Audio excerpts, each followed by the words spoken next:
Hi, I'm Larry with WaterMitigationAdvice.com. Thank you for coming by and checking out my videos. I hope you'll enjoy this video. This one is all about finding water damage in your house. Once you've had a flood in your house, there's a lot of damages you may have happened, and a lot of them, if you've never had a flood before, you may not know what to look for, you may not expect what to look for, and a lot of things happen even after things start to dry. This will explain some of it between this and a post that I have on my website. So please enjoy the video. I hope it helps you. I hope it saves you some stress in your life, and I hope it saves you some money and get the job done right. Thank you. Have a great day.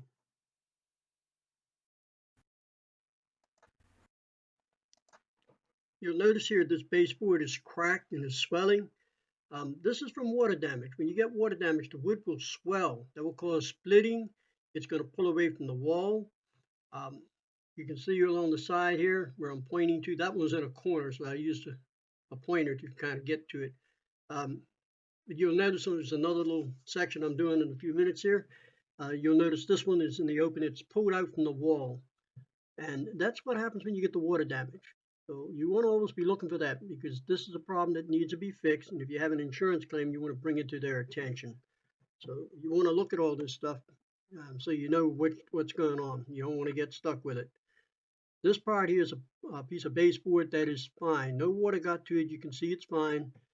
It's not pulling away from the wall. If they're like this, they're good. But if they're pulling away from the wall, it's had water damage. So those are the things you want to be looking for. There's quite a few other problems you're going to have, but that's where we're at now. This is a door frame, and what happens at the bottom of the door frame, when it gets wet, it swells right down the bottom section right here. Now this, when it swells, it's going to cause your doors to stick. And I mean, they can stick pretty bad. You can't close them, you can't open them sometimes. This is a problem that's going to also have to be fixed. So you want to be looking for stuff like this. Always check completely after the water's dried up because things change after that, sometimes worse. On the cabinets, this could be a bathroom cabinet, kitchen cabinet. This one here is a kitchen cabinet. Just rub your hand down the side like this. If there's water damage, it could swell on the side.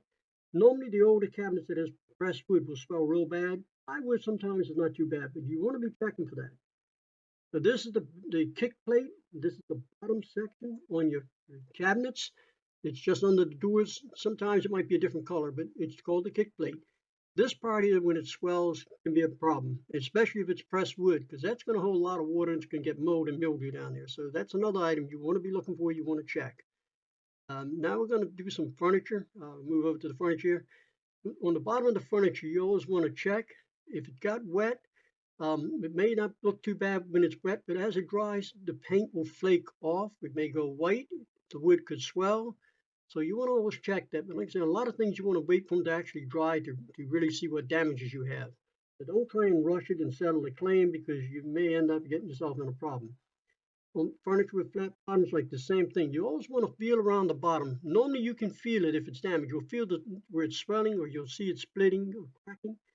The legs and stuff on furniture, you always check around the bottom.